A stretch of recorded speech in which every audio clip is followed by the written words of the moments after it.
Oops. I pressed the wrong button. All right, here we go. What did you do? Accidentally stopped recording.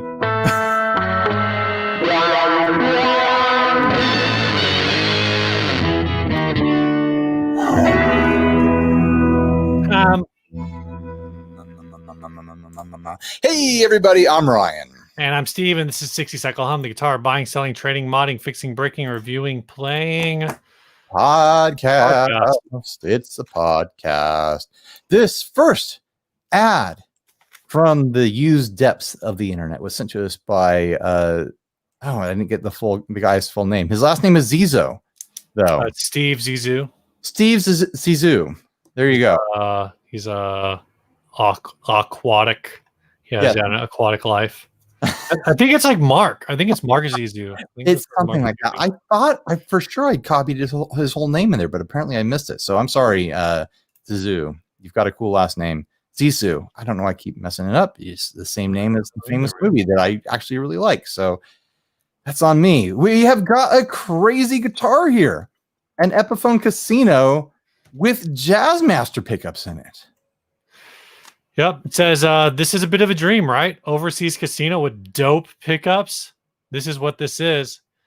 Made in China casino stock plus a USA Fender Vintage Jazzmaster picks-ups. Got to get those picks-ups. Those picks-ups. This guitar had a neck break. I left the paint job alone to show where it was. It's been strung and played every day for 2 weeks. Today is June 10th. I will play this every day till it sells. For anyone that might care, technically you could take these Jazzmaster pups out and put back the dog ears without anyone knowing, but that would be so dumb. That's the end. That's the last thing they say about that. Oh, is there not a cosmetic change here versus dog ears? To me, I think it need to be some sort of wood mangled for this to happen, correct? There's definitely a cosmetic change. Oh, you know what? There might not be a cosmetic change because I think this is not, he didn't route out to fit these. He just screwed it direct. So you'd see like very tiny screw holes. If the dog ears don't cover the edges, just about right. Right. So it looks like he mangled the pickup covers instead of mangling the guitar, which is a good move. It's a smart move. I gotta say, I'm kind of into this. Well, you're wrong. I like, me. I like single coils. I like Jaguar pickups. I like Jazzmaster pickups. I don't know why I say Jaguar. That was a slip of the tongue. I would love to have a semi-hollow with just a Jazzmaster pickup in the neck. You put whatever you want in the bridge, but a Jazzmaster pickup in the neck of a semi-hollow, that just sounds like good, clean fun to me. I'm looking at the way the bridge pickup sits, and I'm not even sure if I don't think the dog ear is going to cover that. The dog ear pickup is smaller. Yeah, that's my Jazzmaster pickup. Yeah. So you're definitely going to have holes in this body. This is one of those points for execution. I can't, like you, I can't appreciate that he mangled the pickup a bit to make it fit. He mangled the pick guard to make it fit. There's glue on the body. Yeah, it's the sort of thing where it looks good from about 10 feet away. The close-up pics make it look very sloppy. Yeah. But if someone could do a clean execution of this, I would be into it. I'd just be into it. Having the screw tabs taken off of the neck pickup bugs me a bit. I would want a Jazzmaster pickup properly installed in the neck position on a guitar. I wonder if I could do that to the Groat. I wonder if it would take a Jazzmaster there you pickup. go. I've got the Squire Jazzmaster pickup still. I'd throw this out there. Maybe I'm looking at some pricing here. Maybe not. I was going to say maybe if this is local to you, you can pick this up. And then if you had some Jazzmaster covers, swap that out, sell the pickups. So put the original pickups back in, blah, blah, blah, blah, blah. No, I don't think this is worth. Are these guitars worth much at all. I feel like the price is just under fair or just over fair. No, I think the price is. I think the price is over fair, but I understand that they're basically saying that these are, what are they, USA Fender vintage jazz, whatever that means. No, you can't determine the price of this guitar based on the pickups. You've mangled it. Even though someone like me likes the concept in theory, you can't factor in the price of these pickups into this guitar because you've mangled the guitar, and you also, this guitar had a neck break and it hasn't been fully repaired yet. That's true. That's true. The finish is still missing on the neck. So I forget about that. And that's one thing I don't understand, because he says this guitar had a neck break. Uh-huh. I left the paint job alone to show where it was. So is he saying that the neck break is still there? Well, he repaired it the way you repair a Gibson break. I don't know why he would have left it unfinished. Is he saying that he will cover it when it sells? So that's the thing, is then he says it's been strung and played every day for 2 weeks. So is he trying to say that I left the paint job alone to show where it was? Like, I repaired it, I left it alone, and I've been playing it every day for 2 weeks to demonstrate its stability? I guess. Because I almost read it as like there's a crack in the neck, but it hasn't completely fallen apart yet. No. I hear that as he fixed a crack in the neck, or he fixed a broken headstock, and he just didn't. He's trying to justify why he didn't put paint back on it to cover up the repair. To be fair, it looks like a clean repair on the neck. I mean, it looks like a clean job there. It looks smooth. I can't even see the crack or anything. I just see where there might have been a crack where finish has been removed. You know why you can't see the crack, man? Why? Because you need enhance. Oh my gosh. I could try to zoom in on that picture. I can see the crack like just on drive. Like, I can see where the crack was. It runs off the nut at like a 45-degree angle, 30-degree angle. It doesn't matter. I mean, it is what it is. But I would say at that point that you could see it right there. Now you can't see it. I can't get it to. It changes the picture instead of scrolling around. So it's there. So I'd say the crack is a deal killer. The pickups are like, benefit of the doubt. It's a coin. Maybe it's a coin flip. It sounds like from your position, it's like a coin flip. Like, it's a fun concept. No, maybe like no harm, no foul. But to me, the repaired neck, that makes, if this was $300, you have my attention. Yeah. At $422 plus $25 shipping, you can. I'm looking at that more as an inspiration piece. I don't want to buy it. I'm not going to pay $300 for this.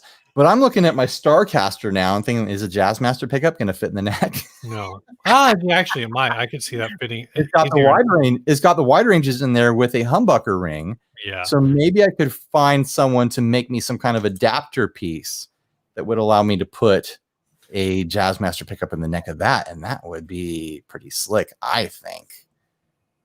Yeah. Here's my thought. $422. Yeah.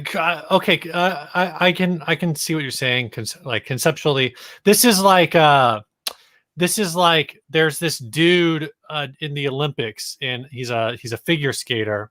Is this a real story or hypothetical? This is a real story. Okay. I don't remember what the guy's name is, but he was like the first dude to do a quad. It's like a quad axle. Mm-hmm. And basically, if you ever watch this guy skate, he was like a power skater. He could do a quad axle, but if you ever watched the rest of his routine, he was the best at tricks. He could like barely freaking skate. Oh, like, he looked like it was like his first day he looked like he was like really good at parkour, but like didn't know, like it was just really awkward to watch him skate. And so like if someone was a skateboarder and they could ollie over, a chain link fence, but they couldn't, skate to the 7-Eleven. They couldn't do the functional thing, but they could do the trick. Right. It's like if a dude could go down a half pipe. It's like if Tony Hawk could do the 1080, but like if he was trying to ride his skateboard down the sidewalk, he would fall down at the curb.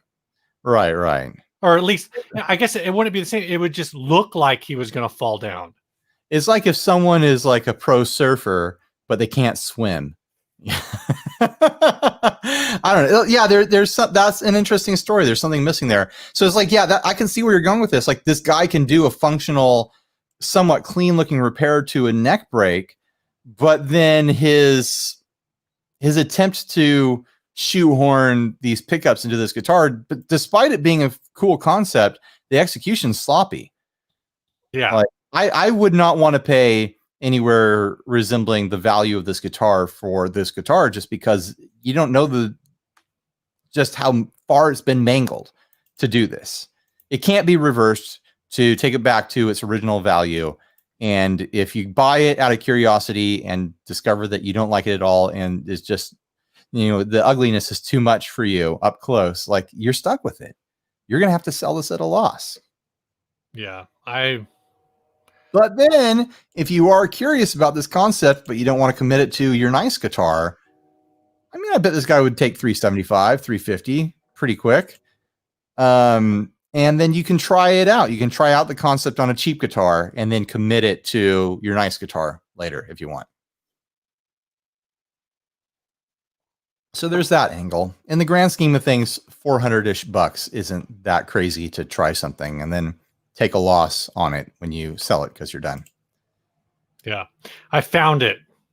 My wife messaged me and said, was it Timothy Goebel? It wasn't, because he was American, but he could do quads. In the 2010 Olympics, it was actually called the quadruple jump controversy. It was Evgeny Plushenko who he did a quadruple in combination with the triple toe. I know we have a lot of big ice skating fans in the audience who want to know about this. It's a big niche. It's a side niche for us, is ice skating discussion. When you're not running your fantasy high dive team, I'm building my fantasy my figure skating team. That's a way back callback on that one. Is it like a cool running situation where this guy is like a gymnast, so he can just jump and do spins all day? And he's like, oh, I can't. I'm ineligible to enter as a gymnast. I know what I'll do. I'll do my spins on ice skates. I don't think it was anything like that. Like, he was always a figure skater. I think it was just something where I don't know. He just wasn't very finesse. It's not like he ever fell down when he was skating, like just skating. He just looked kind of awkward. It kind of sounds to me like he's the ice skating equivalent of my guitar playing. I mean, maybe. What you drinking there? This is the canned version of Wizards and Gargoyles. Oh. The hazy coffee IPA. So I hold that in front of the camera, right? I did. There we go. I'm just drinking water. Sorry. In the chat, my wife said, "Oh, Plushenko, the guy who kind of looks like Ryan without a beard." Everyone kind of looks like me. I mean, what are you gonna do? I know you already told me behind the scenes that you don't have anything new. What's new is off topic. I started doing the keto thing, or keto. Yeah. How's that going? It's fine. It's really a minor adjustment to my diet anyways, but I don't know. You've been on it for like a couple days or what? Since Sunday morning. So today's Thursday, so less than a week. But how many meals have you had bacon? Well, I haven't had bacon, but I have I have some bacon grease left over from last week from a BLT. So I've been frying eggs in bacon grease and stuff, which is normal for me anyways. Can you not use like regular oil? I just like using bacon grease because it's got a flavor. But to me, like the everything people were saying, like, oh, you're just going to eat bacon all day. That sounds ridiculous because It is. Bacon is expensive per pound when you consider that most of that ends up as just fat in the pan that you don't use for the most part. Yeah, I feel like I mean, if you there's a lot of different approaches to how to do keto. Yeah. I mean, you could just go really simple and just buy like 40 pounds of chicken breasts. Like, it's the whole thing is that like I think the bacon thing is just because people are like, oh, I can eat anything I want as long as it's keto. I'm only gonna eat bacon. That's silly. I already had a diet where, just how I eat, I already heavily focus on protein and fiber. So it's really been kind of a minor adjustment for me. What I did is I've stopped eating carb heavy fruits, and then I stopped the 1 or 2 slices of bread I eat a day. Yeah. Yeah. So, and then, no breakfast foods like oatmeals or anything like that. Right. So it's not that huge of a deal. I've noticed, because I'm doing it for my blood sugar. Everyone that on Facebook was giving me advice for weight loss, and that's really not my goal. I mean, I could lose some weight. I've got a little bit of a gut. I've got about 20 pounds I could lose to get back into college weight. But it's more about me trying to balance up my blood sugar. Yeah. And it seems to be making me more even this week, but I haven't seen any sort of big adjustment to my blood sugar. So I don't know. I'm probably going to give it about 2 weeks and then figure out if I want to continue on with this. Right. I'll go back to eating something other than meat, celery, and nuts. Yeah. I guess my kind of what's new is I finally brought my 60 cycle hum hat in, and my other hat. These yeah, I see your hats back there. They've been in my car since NAMM. I got my sailor. Oh, you got your captain hat, Captain Burke. I don't know why it's still out here. So you don't have any what's new to think of, even anything off topic? I don't know, man. I had a 4-day weekend. I took Friday off to roll into Labor Day. And I just haven't recovered. So if there's any way that we can maybe get this whole podcast YouTube channel into the millions so I can retire by the end of next week. That's not retiring. That's just a different job, Right. I mean, either way, like, if we had a podcast that was getting plays in the millions, then we would be, like the McElroys or whatever, spinning off into hell yeah, podcasts and having like a podcast empire. But I need to get my second podcast going. I keep talking about it. I keep thinking about it. I started an Instagram for it. I haven't posted any pictures. I just wanted to reserve the name. I have the website. Yeah. We were chatting about what it would be like for us to get back podcasting in person. Yeah. Now that we've established this live thing, there's another technological hurdle for us to get over, because it's going live in person. Live with both of us in the same room. I just have to figure out how to connect my camera to the computer so that we can get a wider shot of the room and stuff. Also, we have to figure out if that's okay with our families to be in the same rooms again when you have a job. I think you need to see if it's okay with your family, because my family is. We're still functionally quarantined in a lot of ways, but we're seeing immediate family, and we'll have kind of like outside, not touching get-togethers with like a friend here and there or something like that. We don't touch each other. We don't kiss each other.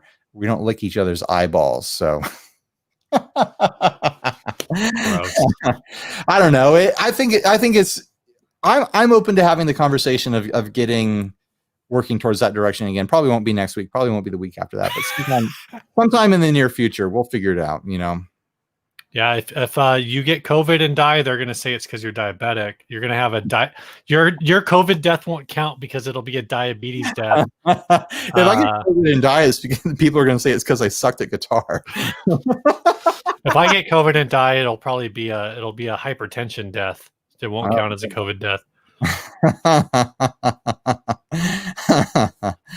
Oh my goodness. It'll be, I was going to make a really off-color joke, but I'll keep it. Yeah, no off-color jokes right now, Steve. Do we want to hit the sponsor? Yeah, this week's first sponsor is Chase Bliss Audio. They make pedals more creative than you are with a digital brain and an analog heart, unless it's the dark world, because the dark world has a digital brain and a digital heart like a freaking robot. Chase Bliss Audio makes pedals. They're just freaking great. They sound great. So like an hour before pressing record on this podcast, there was new news for Chase Bliss bubbling around on their Facebook groups and stuff like that. They have a new firmware update for the Mood. So I don't have that yet, but people are already chatting about it, talking about what it brings to the Mood. It sounds like there's some new features, some more tweaks on there, which is ridiculous. I didn't even realize you could do that. I'm assuming I'll have to open up the back and maybe there's some sort of USB plug back there. I didn't even know you could update the firmware on these things.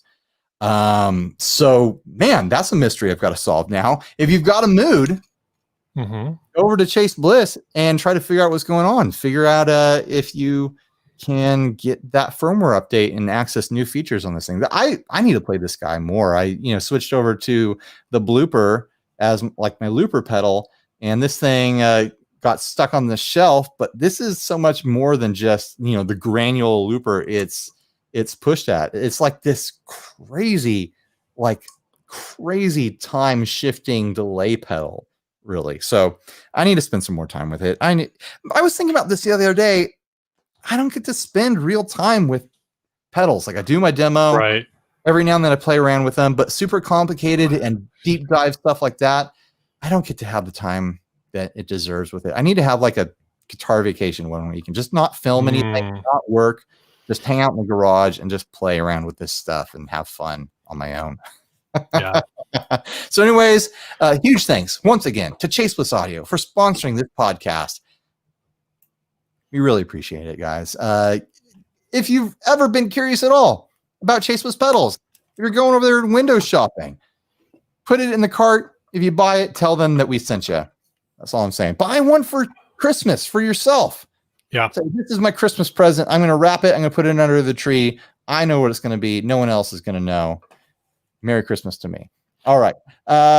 We don't have a first topic. Do we want to just do the album review? Well, I wanted to say one thing. Like you talked about doing a guitar-cation, a music vacation, and I was thinking. So I guess the first thing is if you're in the live stream tonight, throw us some topics because we don't have a topic chosen yet.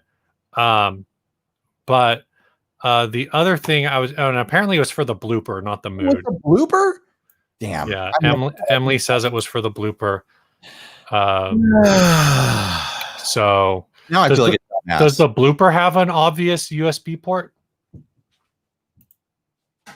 Ryan gets up. He's grabbing a pedal off the shelf. It does. That makes a lot more sense now. Jeez. Okay, there we go. Now I just feel like a dumbass. That makes more sense though for this to have an update with that USB there on the side. Still, I want to spend some time with a Mood. There, I'll run them in stereo like this. There you go. Oh my gosh. Well, I was gonna say is what we need to do is I need to take a week vacation. Well, I need to take a week vacation for my family and go somewhere, anywhere. Good grief, anywhere. And then I need to take a week vacation and just go to your house every day and make bass demos. That'd be fun. We can make that stupid video I suggested to you earlier this week that you were like, oh, that's not actually a terrible idea. What was it again? I can't say it because other channels will steal it. Yeah, they'll steal it for sure. All that. It's the one where we compare the one thing with the other thing. Oh yeah, and I've got like 4 of them behind me. Compare the one thing with the other thing. Yeah. I've got some with one knob. I've got some with 2 knobs. Oh yeah, now I remember. Yeah, that's a good idea. Yeah. Get Offset wants us to talk about 10 great songs, which is Emily tonight. Yeah. 10 great songs with mistakes. And the problem is that RJ just messaged me. Hold on. Since we're just way off the rails already. Apparently he is not going to join the live stream tonight because right now 69 people are watching. No, it's 70.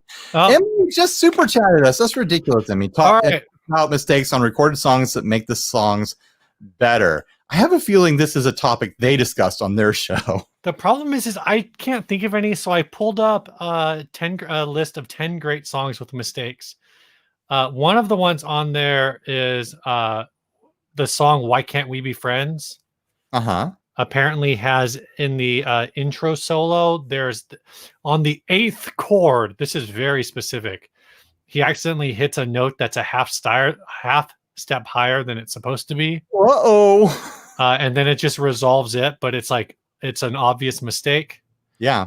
And they're saying it's something that it could have been fixed really easily, but they just left it in. But I don't know. Is this a thing that you know about? No, I make so many mistakes when I'm just playing. Like everything I've ever recorded has been a mistake. And I can't say that my music is great because of it. Yeah. Wish You Were Here. The beginning of Wish You Were Here has like coughing on it, and apparently that was a mistake, but I always thought it was on purpose. I always Yeah.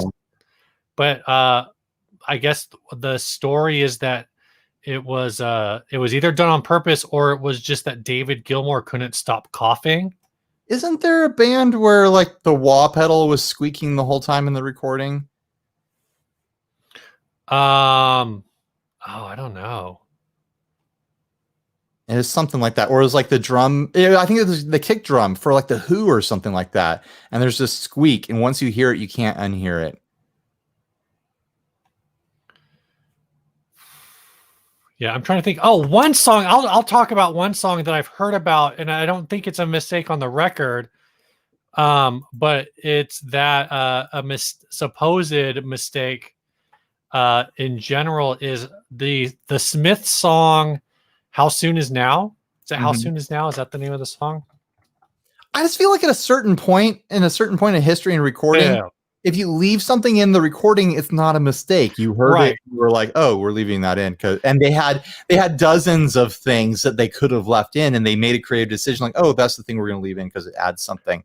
Like I think for this to be a valid topic, you have to go back to when the full band was recording in a room into a big tube that was going down to a phonograph to cut the wax, and you can't retake it or something.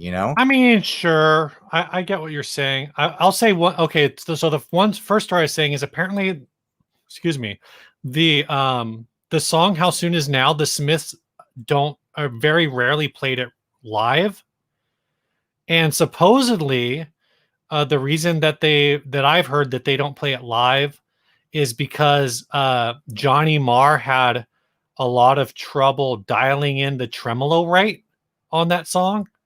So it would always be too slow or too fast. So they just stopped doing it live. They needed a tremolo that didn't exist. They needed something with a programmable preset. Yeah, they need a tap tempo. They need a tappable trem. If they would have had a gravitas, the Smiths could have been the biggest band on the planet. They could have been better than The Cure. Honestly, all they needed was an HX stomp. They just saved the preset and never touched it. Right. But that's like almost a mistake in effect selection. But at the same time, I think remember that's one of the classic tremolo songs. Oh, I don't know if you were there for this. It was one of the times we went up to a friend's beach house, and our buddy Adam was trying to make a recording there. And we're all hanging out, kind of like vibing, watching him try to record something.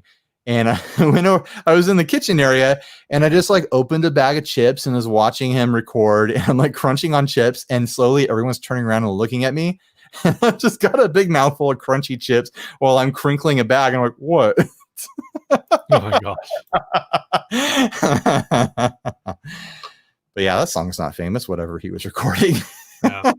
I'm doing an emergency recording to try to put in like an application to work with someone. Like he got an email from someone while he was on vacation. Oh. He was like, "Oh, let me put together like a demo reel while I'm on vacation. I'll record it with my phone or whatever." And it just consumed the whole trip. The song, would you consider the accidental distortion on Marty Robbins' "Don't Worry"? Is that not? Is that original country song with the fuzz on it? Yeah, that's the one that the Maestro FZ1 is based on. Still, though, like they left it in. They could have stopped recording and fixed the issue. I think it was accidental to discover that sound. It wasn't accidental to leave it in. So maybe that's just me being hung up on my own distinction, like ruining this topic. I think you are ruining this topic. Right? I am ruining this topic. I'm sorry. I'm a buzzkill right now. Sorry. If the mistake left in a recording would be something that, to me, would be that the engineer, the mixer, whoever was working on it missed, and like it wasn't caught until after the fact, like until it went to print. Like, oh shoot, oh man, yeah, this song there's something crazy going on here, and we totally didn't notice it because the studio monitors don't hit that frequency or something like that. I don't know, man. It's Ella Fitzgerald live on recording messed up the lyrics to a song. Yeah, but it's a live recording. Apparently they put it on a record and it won or 2 Grammys. Sure. I mean, if you mess it up and it's on the recording, then that's a new version of it. That's canon. I don't know. I think maybe I don't have the mentality to properly digest this. I'm not in the headspace to play along, I guess. Oh, I have heard this, and this does like both bug me, but I kind of see it kind of like makes the song stick out in my head is this drums on Just What I Needed. They're like they like switch pattern in the middle of the song, but apparently it's not on purpose. But they just like left it in there. But it makes it, I don't know, it just like it works in that song. I don't know. Did we just run out of steam? I guess you just don't want to do this. I don't have anything else to add to it. Oh, that's weird too. What's weird? So many weird things. The song Creep, Radiohead. Apparently Tom York went out of his way.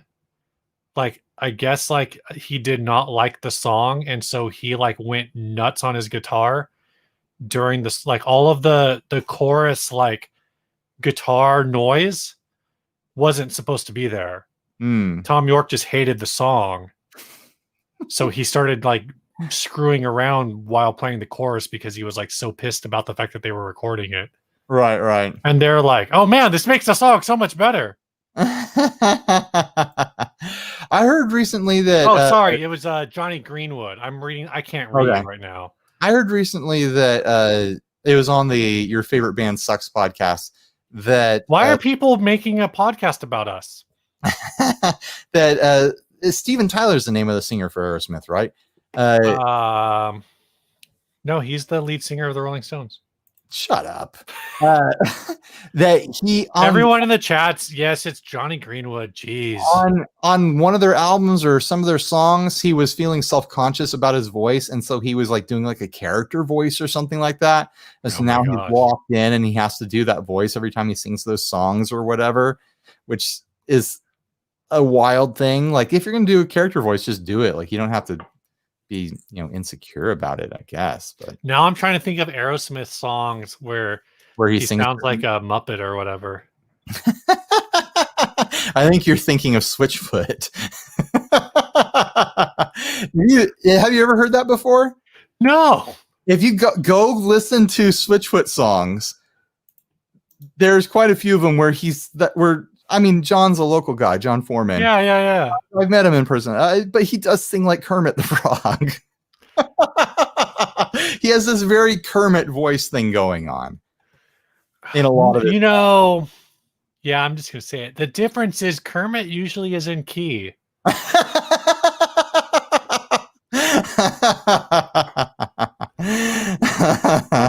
I like where John event. You know, the first time I saw Switchfoot, I couldn't believe they even had a friggin' contract. He was so off key. Oh, really? I was So like, you have this a is personal experience of yeah. I think the second time I saw them, it was like I was like, okay, like I don't know if he was sick the first time or what. right. But yeah.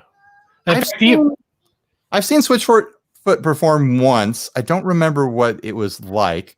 I was just fixated on the guitar that he had. oh yeah, funky Gibsons with the bolt-on neck. I was gonna say, was it because he was playing a Gretsch Beast for a while? No, it wasn't the Gretsch. It was the Gibson. Okay. And every other time I've seen him play, it was him like doing his like coffee shop version. Oh, it was just him playing acoustic guitar and like trying out material and stuff like that. yeah. At a local venue. The he when they kind of broke into the national spotlight, he was playing a Gretsch Beast, and everyone was freaking out because it was had a microphonic neck pickup. So there's a song where he was just like scream into the guitar for the song. Maybe it was that. For some reason I thought it was one of those bolt-on neck Gibsons. Yeah, and I think I think that was the thing, is it was the issue with the vocal, because it made it onto they recorded, I think around 2003, 2004, they did a live recording at Soma. I don't remember. I'm looking at the Beast now. I don't remember seeing him play that. I remember the Gibson guitar with the arrowhead stock and the bolt-on neck, but maybe I'm making that up. I mean, he might have at some point. I'm saying Gretsch Beast, man. It's the Beast. Gretsch Beast 1000. There's the red one. Let's hit this next ad sent to us by Matthew Lloyd. It's a very Canadian guitar. An acoustic guitar. It was sold. Someone bought this one-of-a-kind Jortar denim guitar. Jortar? It was listed for free, so of course it's gone. Someone got it. I have nothing prepared to say about this. Well, it'll keep you covered. Will it keep you warm? That's a great question. If you relic this, do you start to see skin pop through? if this is proper denim, I mean, it'll last for decades. Yeah. Or for me, about 2 summers before I cut it into shorts. Looks like it's already been cut into shorts. Yeah. I have a habit of cutting my jeans into shorts, doing the cutoff thing. And every single time I do it, I'm left with, full length of pants left over. 2 legs. I'm left with 2 legs. And I always feel like it's such a waste to throw it out. I don't know what to do with scrap denim. I've got nothing that I can do with that. You're pretty tall, man. You could take, if you took all of the jean calves that you have cut up over the years, that you have removed from pants, you could have probably made yourself a jean jacket by now. Well, if I just stitched them all together, I could have a big, long denim tube. I have no idea why I'd want a denim tube. Like, what is that for? Todd Doyle says he bought the Jortar. He bought this? That's what he says. Oh, well, he can tell us what it's like. To me, this looks like... Here's what you do with it the next time you do it, dude. Take strips and use them to make, instead of having, like, I have the corduroy jacket with leather reinforcement. Mm-hmm. Todd Doyle says it's his. I don't. Did you buy it, or was it free? Did you acquire it for free? As we wait, you should use those scraps to make reinforced denim patches for your corduroy jacket. Do you have a corduroy jacket? In my brain, you do. Well, I used to. I think it's gone now because it just hit the point of no return. I wish I had a corduroy jacket still. I haven't worn mine. I don't think I wore mine last year. Todd said he's trading him some stuff. He's doing a trading game. Oh, that's cool. Yeah. I want to know it's Todd. You can fill us in and let us know what this guitar is like. I want to know functionally what this feels like to have a guitar wrapped in fabric. It makes me think of the guitars that like Elvis would play that had the full like leather wrap all the way around it. I always assumed like that would kind of strangle the sound of the guitar to prevent stage feedback or something. And I wonder if this kills off a lot of frequencies and mutes it in a way, or if it's just fine. Like, what if it's just fine? Like, it still sounds like an acoustic guitar. It probably does. Well, no, I would think it probably mutes it somewhat. It's got a dead in it a little bit. It's dependent on the top of the guitar, being able to vibrate and resonate to move the air inside. If you've got a bunch of glue and then denim on top of it, you're definitely killing the vibration of the soundboard on the top, and then everything on the sides is going to be muted too. But that's not as critical, I think, to the guitar. Oh, Todd says, I don't have it yet. I thought it was hysterical and made arrangements for Saturday, the 12th. That's cool. Well, you'll have to keep us updated. Yeah. Let us. What kind of jeans are these? Do you think the kind of jeans you use? I'm getting a strong Wrangler vibe. I mean, I don't see a patch anywhere. There's definitely there's one piece of dark jean in this that doesn't really fit in. Mm-hmm. The rest of it, I'm kind of disappointed in that.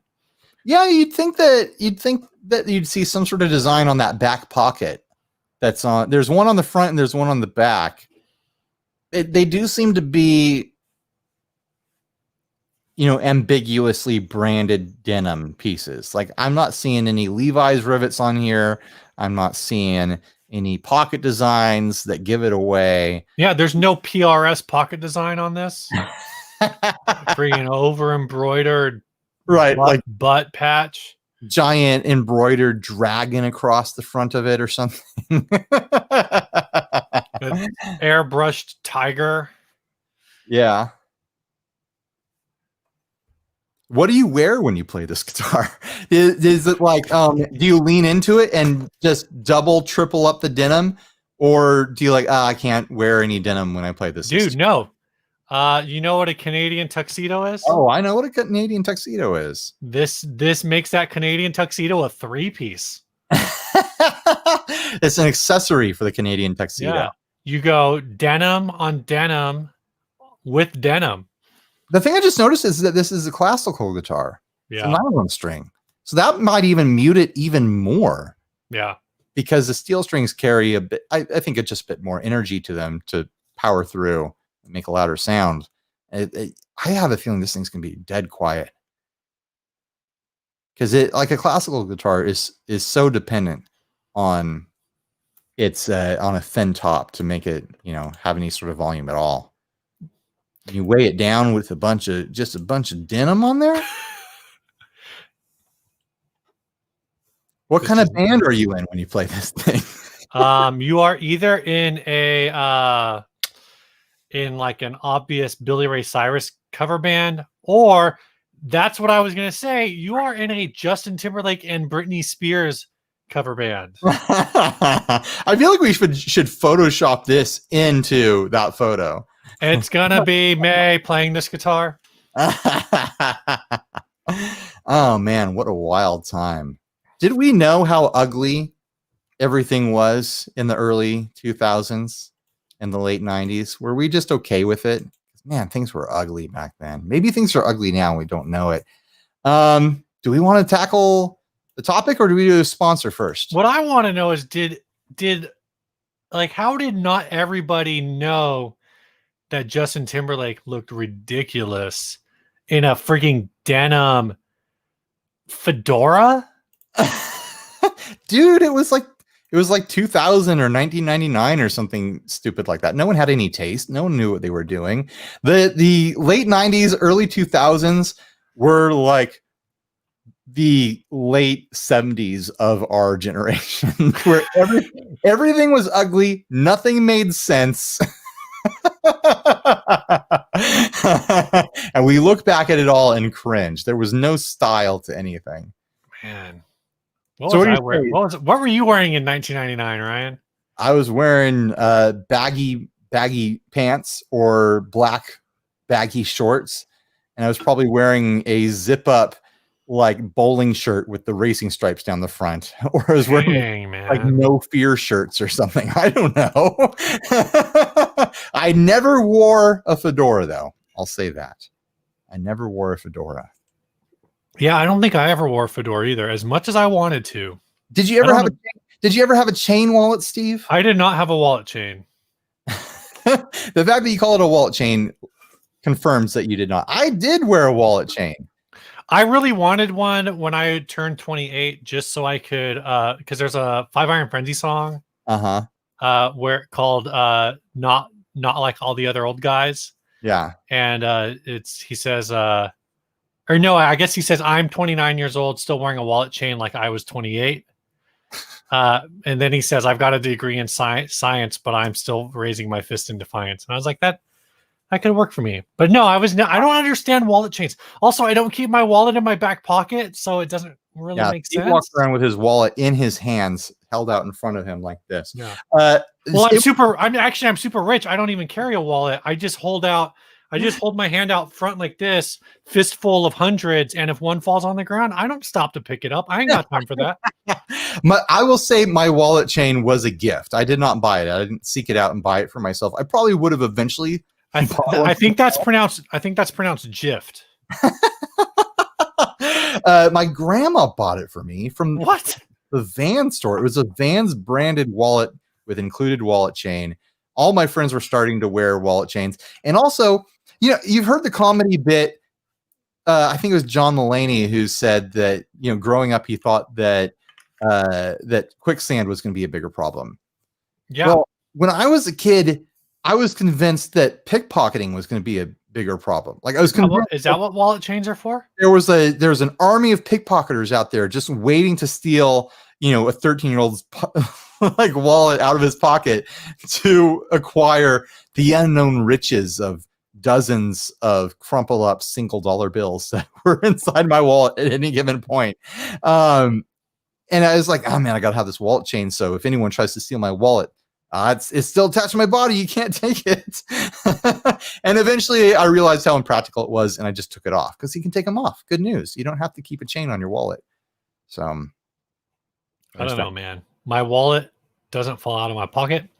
I've never once had someone try to pickpocket me. I've never once been like, man, if only I had a wallet chain right now. It's never been something I missed. And I guess like maybe if you needed a weapon. Yeah. You just take your wallet out of your pocket, hold it by the chain. You got like one of those bolo things. You could wrap it around someone's ankles as they run away from you. I don't know. Maybe if I watched Mighty Ducks 2 the other day, so maybe use your wallet chain when like a villain ice skater is chasing after your girl. Use a wallet chain to lasso him.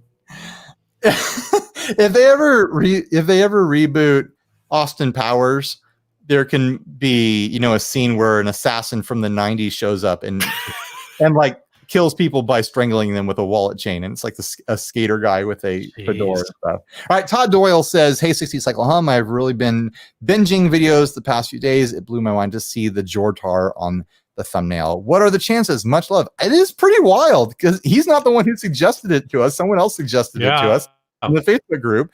And for him to be sitting here watching it and to have it pop up on his feed is quite a coincidence. So it's pretty cool. So what do you say, Steve? Ad or sponsor? Sponsor. There's no ad, man. That was the ad.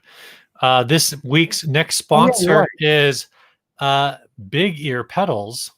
I don't think Grant or Karen know about this. Someone talked about it. At the very end of the live stream last week, they're like, hey, Grant give you guys so much support. He should be a sponsor. I'm like, yeah, we should list him as a sponsor. So anyways, I think we're going to just Grant has been so generous with us. Just sending us so much stuff, being such a supportive guy of the show for so long now. I think we're going to leave Big Ear Pedals listed as a sponsor for the indefinite future, maybe until we fill out with other paying sponsors. But I mean, Grant has sent us guitars. He's hired me to do pedal demos and stuff like that. He's sent us $420 to get high on the podcast. We love you, Grant. But anyways, Big Ear Pedals. I don't know if Grant is okay with me doing this. It's not like it's a secret that this has been in development, but it is launching Monday, the Albee. And I did film my demo today. I've heard from multiple sources that it's really cool. It's a lot of fun. So keep an eye out Monday. There's going to be, it's not going to be a Walrus style launch with 40,000 channels, but I know there's going to be a couple channels launching videos of this. Maybe 2. I know for at least 2. Grant says it's Tuesday. It's Tuesday. Durr. Okay. Usually people launch on Monday. I prefer the Tuesday. It gives me more time to prepare. Yeah. So look out Tuesday. I'm messing up all my details today. This is embarrassing. But look at this thing. I'm not going to tell you anything about it. I want you to have mystery. I want you to wonder what's going on here. Tune in Tuesday to see what's going on with the Albee from Big Ear Pedals. Yeah, go check out bigearpedals.com to see the rest of their lineup. They have 4 pedals, I think, because 2 of them are the same. One is just black and the other one's white. But they have the Loaf, which is a mid-gain fuzz, which is really interesting. It's a lot. The Loaf is a ton of fun. Oh, you mean like this one? Just like that one. They've got the woodcutter, which you don't have a woodcutter, do you? I don't. You've got a woodcutter. I got a woodcutter. It's a friggin' sick rat style distortion. And the L reverb, which is a friggin' always on reverb for me. And then the Black Betty fuzz, which I don't know a lot about. Or the Betty White fuzz, which I think is the same thing. I think you'll want to get into this thing, Steve. I think you'll be hot on the Albee. I think I will be hot on the Albee. I think maybe I already bought one. Well, there you go. I think you're gonna love the Albee. All right. So, anyways, huge thanks to Big Ear. Huge thanks to Grant. Huge thanks to Karen. And look for that video on Tuesday, bright and early, or I think it goes live noon Central Standard Time, something like that. So I think that's 10 o'clock here, something like that. Yep. All right. So next topic. You ready for this, man? Here we go. William Eyelash. I suggested this album style. I won't call this an artist review. I sent you a single track. Yeah, I sent you the album. So I sent you. Did you listen to both of them? I did. I listened to everything that you sent. Okay, so I sent you Ocean Eyes, which was I think her first single. Oh, really? Yeah, that was her first single from 5 years ago. Wow. From November 2015. And then I sent you the album When We All Fall Asleep, Where Do We Go? Which came out originally in 2018, I think, or maybe the singles started coming out in 2018, and then the albums came out in 2019. So yeah, what'd you think? Well, Steve, I want to know, do you think I liked this or do you think I didn't like it? Oh man, I feel like anytime you ask me this, I'm supposed to say that I think you didn't like it, which I am the Sicilian. I'm going to get poisoned, and it turns out Ryan has just built up an immunity to iocane powder. I'm going to say you did like it. I did like it. In fact, I thought this was an excellent album, and I've every time I've heard Billie Eilish pop up on the radio or in movie soundtracks or whatever, I've been into it. I think there's a lot here. There's a lot that I like about the whole thing on this album. I'm assuming the themes carry over to everything else that she's recorded. I was taking notes. I had a great time with this album. I thought it was wonderful. Oh man, it's an excellent album. Yeah, I really like this one. Her album before this one, I don't know if it's considered a full album, but Don't Smile at Me, I guess it's a full album. Is really good. And people, there's a lot of aggression, I guess. I don't know. People get really uppity about Billie Eilish. I understand the whisper singing isn't for everyone. Sure. But it's funny for people to get so aggro. The way people I mean, we saw recently people reacting, like knee-jerk reacting to her because Fender came out with a ukulele for her with her graphics on it and whatnot. And it's an affordable ukulele, and there's money going to a charity, blah, blah, blah, all that stuff. But then the knee-jerk reaction to it from certain people, I just can't understand, because they were reacting like it was like she's a Britney Spears type character. Like this is a somewhat manufactured pop star. And you listen to this album, and that's not what I'm hearing, man. I'm hearing like something that could have very well just been an indie album, but somehow it's become a popular album. It's pop in the sense that it's popular, but there's nothing pop about any of this. Yeah. This album is very famously recorded in her brother's bedroom. Right. Well, a big note I have for this. Anytime I've recorded a song on my own, like for Christmas Friends, we did, or some little project or something like that. Every time I've recorded a non-band song where I'm sitting there like working out the parts myself and coming up with a written song, I always think like, oh man, I'm just gonna have a ton of guitar on this. I'm just gonna like busy it up, and it's gonna have all this stuff going on. And I always end up stripping it back to just bare minimum and really not having a ton of guitar. And I feel like this travels in that mentality where it's like at a certain point you have to sacrifice the thing you love doing, dealing to make a song that's listenable. And has its own impact. And I feel like these are so minimalist. It's such a clean white space approach to making songs. It's like there's nothing extra. Everything that's in there carries the song through, and there's no fluff, there's no fat to trim. It is a very sleek, very hyper managed sort of feeling sound. And it's very effective. These songs are very effective, I think. Yeah. One of the things that's interesting, and Grant just called it out in the chat, is there's a video. I don't know if you've seen it. I think Rolling Stone magazine did it, where they asked about the making of the song "Bad Guy," and so that's duh, right?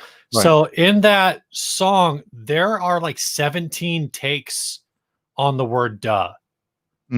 Like literally, like even the duh that's in the recording is just like layer upon layer upon layer of just this one word with a bunch of different accents on it. And so there is like just a ton of a very like meticulous approach. And I think this is one of the things too. It's like that, again, because it's pop, there's an assumption that, like you said, what's pop, I guess. I listened to this. I kept going through the tracks as is playing, as like you change this around a little bit. This is a Nine Inch Nails song. You change this around a little bit. This is a No Doubt song. What's it? You Should See Me in a Crown basically is a Nine Inch Nails song. Yeah. That's also probably my least favorite song on the album, but I mean, I like that one. It's just a thing, it's whatever. Okay, so I wrote in, track 2. Really love the hard chop tremolo on the vocal that syncs with the bass. Were you hearing that? Yeah, that was one thing I wanted to get your take on, because it's like, oh, dude, this has your go-to effect on here. That was wild. Like I started it, and it like blends in. I started to hear it, and it's like, okay, there's like a hard chop on the voice, but it blends in and out with this bass sound, this synthy bass sound that's coming behind her. So it's like an effect on her voice. It's not on the bass sound, but it's being brought in at the exact same point as that bass sound. And it was just such a trippy sound, like really creative production right there. And it's like, man, I got to find my note here, where I kind of summed up my feelings about all this. The balance between beautiful and grotesque on this album is pretty brilliant.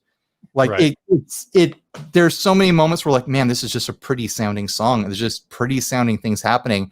And then just the most disjointed, like out there, like I dare you to try to listen to this stuff is happening. And it's all creative. It's all very musical. It's all very like, there's experimental things happening here, like weirdo 90s alternative. We don't want to be on the radio type stuff. I don't think this is a pop album at all. I think this is like a 90s, Butthole Surfers, Ween, like sort of freaked out sort of album. I hear a lot of 90s in this. Right. That's fair. I kind of think of this album and her sound in general as kind of a mix between like bedroom pop, kind of the bedroom pop scene. That's like the Phoebe Bridgers, Julian Baker, like that kind of thing going on. And this kind of like super like cinematic, what they call, I guess there's a scene now. I don't know how long it's been around, but it's like called like cinema pop. It's basically people who are making TV show intro songs. That's fun. So it's just that, but it's like just that big epic lush reverb sound. Yeah. Very like, it's very spacey, and it's where it's like a cross between like Explosions in the Sky and pop music. Yeah. And so you have these like moments where it's like, again, like she's kind of known as this whisper singer, and I think that's kind of some of that bedroom pop, SoundCloud pop sound. Here's the thing, like, yeah, she whispers a lot. When I think of people that are whisper singers that I've seen perform live and stuff, where it bothers me, it's because I'm under the impression that that's their only thing they can do. Oh, yeah. Range outside of that. The impression I get from this album is that it's a creative choice, and she goes in between the whisper thing and other ways of vocalizing, and it's, to me, it sounds like a full creative choice, because she's definitely singing at places. It's not just someone who's whispering because they're timid. I've read that basically that's her. It's not a whisper. It just sounds like a whisper. That's like a full strength vocal. And it's actually something that a lot of like professional vocal coaches are going nuts over right now, because all of these like 14-year-olds are coming in and saying like, teach me to sing like this. And they're like, we don't know how to do this because it sounds like a whisper. But when you see her live, she's like when you watch a live video, she's not whispering. Right. She's singing. She just has like this extreme airiness in her voice. So it's just kind of nuts. What did you think of the song "My Strange Addiction"? Which one was that? I don't think the song that basically is interspliced with clips of The Office episode "Threat Level Midnight." I don't think I caught that. It's the one that starts. It starts. Billy, I haven't done that dance in years. I guess I didn't connect that was from The Office. But yeah, so there's a whole thing where I guess she watches The Office on tour, like when she gets up in the morning, she's doing her normal, everyone has their routine when they wake up and they are taking a dump and washing their face and whatever. Yeah. So I guess she watches The Office while that, and she said in an interview that she's like watched through The Office like 16 times. Jeez Louise. So it became like a double entendre of My Strange Addiction being the MTV show about people who eat their own hair. And her strange addiction, of course, being an Office fanatic. Yeah. Which is a weird thing for a person who's never worked in an office to be an Office fanatic. But I've watched all kinds of shows about people doing jobs that I never did. Yeah. I mean, I just watched all of the Avengers films and I've never been a superhero. That's why I don't watch the Avengers, because I leave work at work,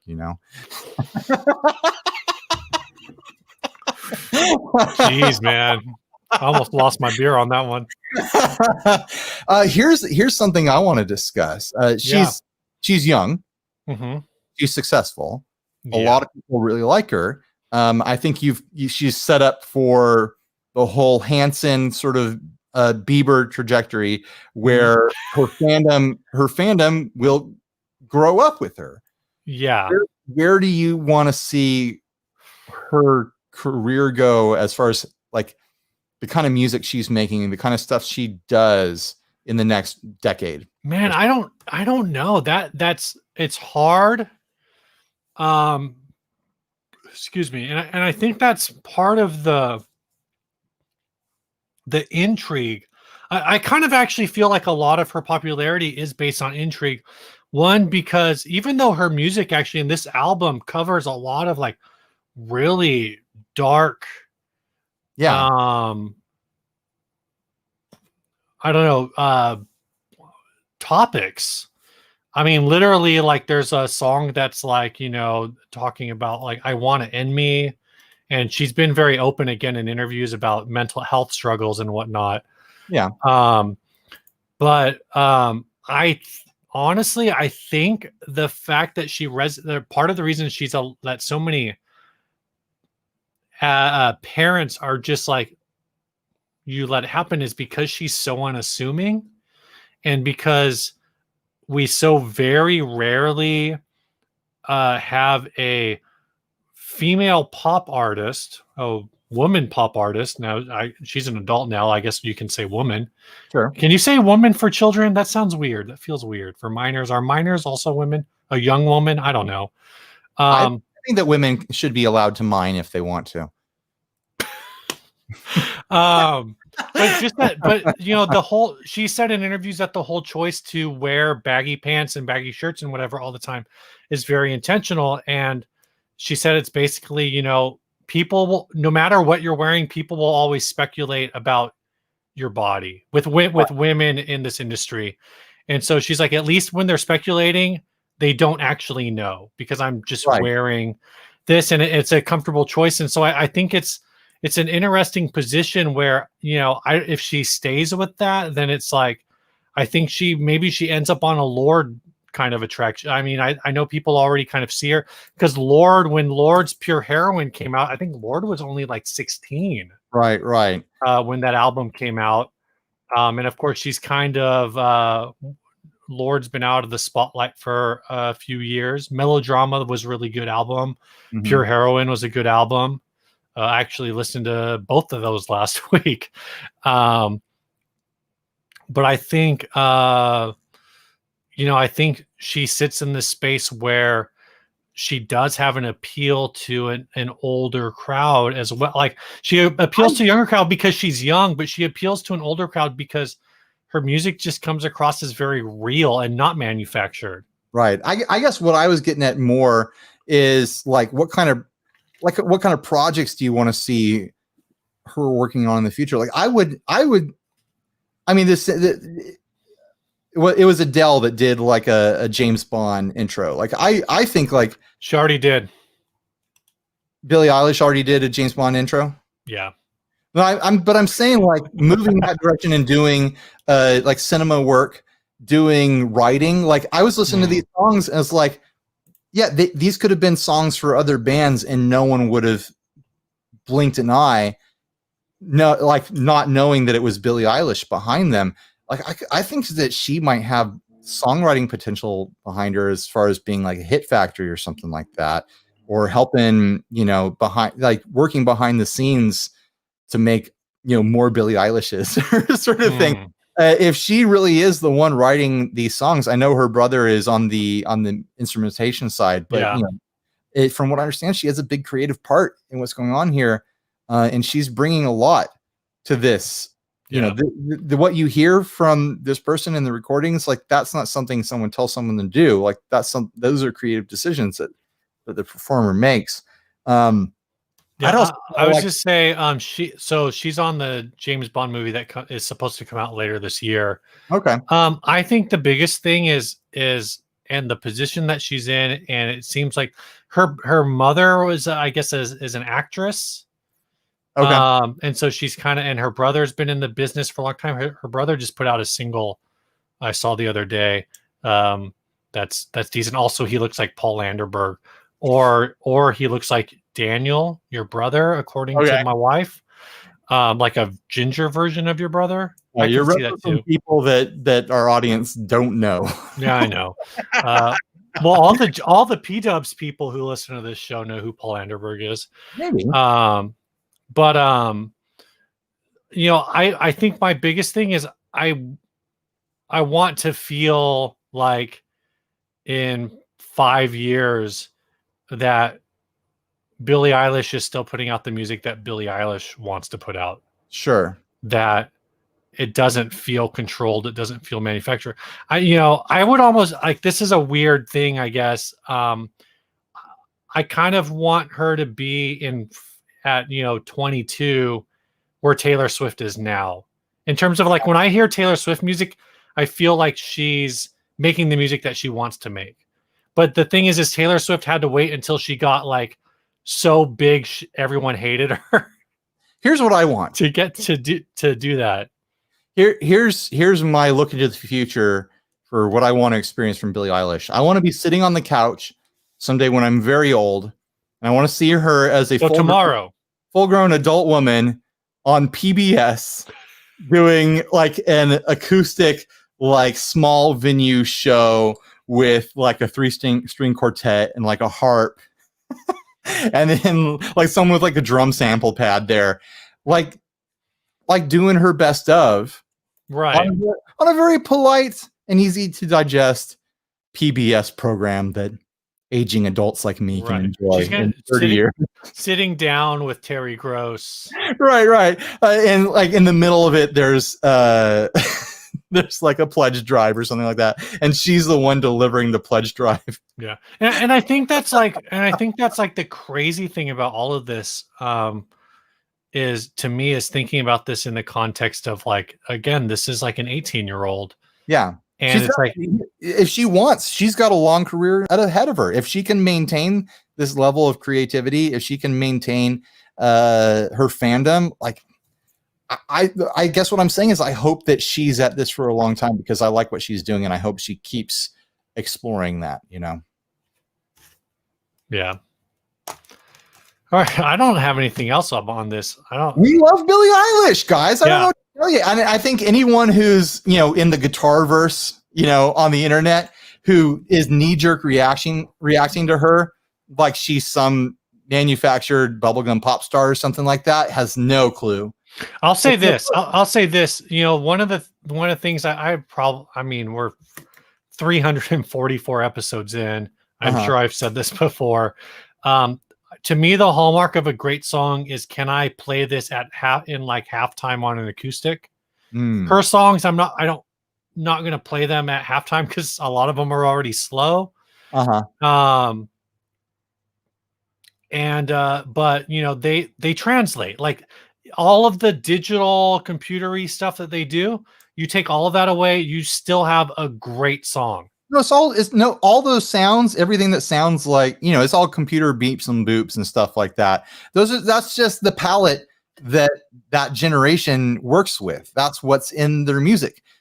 You could replace all of it with instrumentation. You could replace those big heavy bass sounds with a stand-up bass through a reverb. You could do all those sounds with real instruments, but that's not the palette that generation was handed. They're working with the sounds that are familiar to them and mean things to them. So I have no problem with the instrumentation on that album. Like I said, I compared it to Nine Inch Nails. Like there's a lot. There's a lot of 90s influence floating around in that album. I thought it was great. All right, last ad, or do you want to do housekeeping? This week on housekeeping is the time of the show, as I take a note, where we thank our sponsors, our patrons. If you'd like to support the show financially, you can head on over to patreon.com/60cyclehumpcast, where for as little as $1, which is what Paul Hogue is now sending us, is $1 a month. Thanks, Paul Hogue. So thank you, Paul. You can support the show, and $1 is not necessarily a lot. Maybe it's a lot for you. I don't know. It's $12 a year. For $5, that's a cup of coffee a month. Hey, for cup of coffee a month. For $1, you could go to the pet store. You could buy 3 goldfish. Those are 3 living things. Have you shopped for goldfish lately?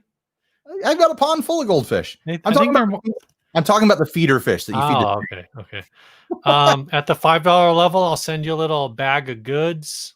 The $10 level, I'll send you a bag of goods with some exclusive swag in there. And you get added to the secret inner circle group that no one knows about. Yep.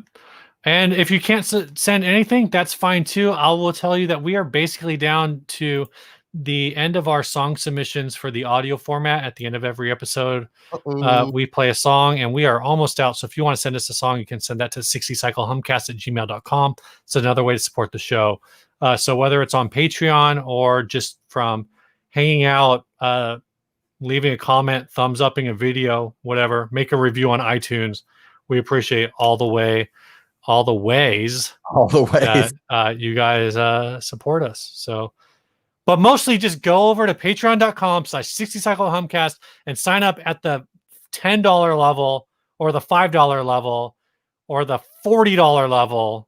The $420 level. All right. $69 level. This was sent to us by Roman Ham. This is a 1970s Fender Stratocaster neck. Is it? Whatever.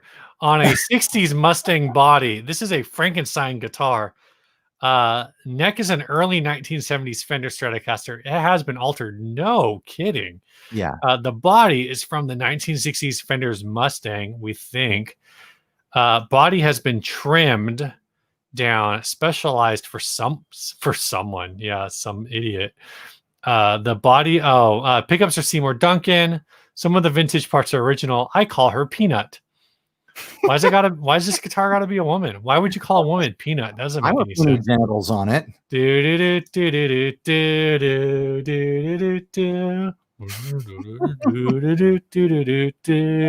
is a well-worn trope on this show over the years is poor Mustang. They've just been abused. I don't know if this is even functional with a strap. Hold on. Poo Ninja in the chat says $8,000 Patreon level. Ryan manscapes with fire. I don't know, man. $8,000 Patreon level. Do you like? I know when we did the Manscaped sponsor spot, you didn't manscape at all. So I mean, we got to get to that first level. $8,000. I will burn all the hair off my body with fire. Please don't. For $8,000, I have time to heal. Grant's going to take you up on that. But the stipulation is going to be that I have to light you on fire. Here's the thing. Like, I don't actually have to be on fire like a stunt person. Like, you can burn off hair really quickly. It was just a little bit. All right. Yeah, I'm not worried. Getting back to this. This is awful. I hate all of this. This is a terrible mangle of what would be a classic instrument. Now, excuse me. Wow. I'm allergic to this guitar. No kidding. $700, man. I wonder if you can even intonate this with a Strat neck on a Mustang body. Oh, I didn't think about that. The bridge doesn't look like it's been moved at all. No, there's no way you can intonate this. This is a 25.5-inch scale neck on a 24-inch scale bridge. There's no way this is intonated. Yeah, it's not intonated at all. Like you have a Jag, right? Yeah. So you know how little play there is on this bridge. Oh no, you can't. Yeah. You can't. Yeah. These aren't original pickups, so you can't even justify the $700 price with that. Also, this is I think a Hot Rail, not a Hot Rails, a Lil 59. Oh my gosh, I'm doing this from memory. I think this is a Lil 59 with a duck bucker. Ooh, I don't know. Good guess though. I'm pretty sure that's a Lil 59. And yeah, I think that's a duck bucker. Unless maybe they have another pickup with that configuration, but it looks like we got a loose grounding wire here. It looks like they tied the ground wire around the screw of the bridge underneath the jack plate there because it wasn't grounded, and so that was their quick fix. So come on. Yeah, I hate this. Sloppy. I hate everything about this. For all the stuff that was done to this guitar, they couldn't fix that one thing. when you Oh, when you were putting the pickups in there, you didn't want to fix the ground wire. I mean, come on. I'll say one nice thing: the stain on the body looks good. That's kind of a negative because it's like they ruined a guitar that could have looked hot. Yeah. This guitar could have looked so hot. Even if they had not cut the top horn off of this thing, it would have been such a hot Mustang. Yeah. You could have taken that neck off and found a proper neck for it, and man, it would just be a hot piece of property. Here's the problem. Here's the problem. There's 100 problems. Right.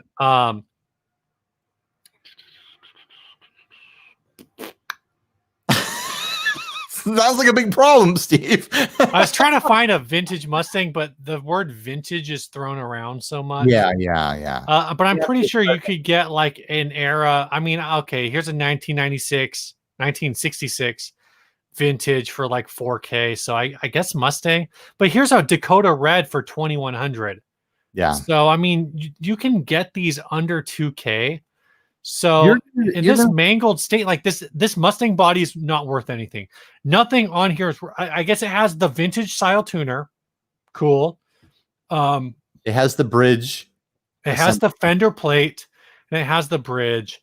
But you're not gonna like flip any of those things. My guess is that fender neck plate is not original. You don't think so? Why not? No. You think it just looks too clean? It looks too clean. I hate this. As much as I like wanted to crap on your freaking love of that Epiphone, legitimately, like, all right, here's the deal: $700. Let me find this on Reverb. Where is this? I'm gonna buy this right now. No, don't. I'm not gonna buy this right now. Jeez, I am going to talk you out of that, sir. What is this? What is the listing for this though? I just want to know. Yeah, that neck plate does not look 60s to me at all. I don't know if they were doing the F in the neck plate then. They were definitely doing it in the 70s. But it just doesn't look old enough, especially considering everything that was done to this body. Here's my guess. This mangling was done in the 70s. Oh yeah, probably. Or the 80s. It happened a lot to Mustangs. People bought Mustangs because they were cheap pawn shop guitars at the time, but they didn't fit the style of the time. And so people got creative with hand saws, trying to make them more psychedelic or more weird, or they were just doing experiments because they got this guitar for no money at the pawn shop down the street. And so to them, it was no consequence. The same way I could grab a Bullet Mustang now. Oh yeah.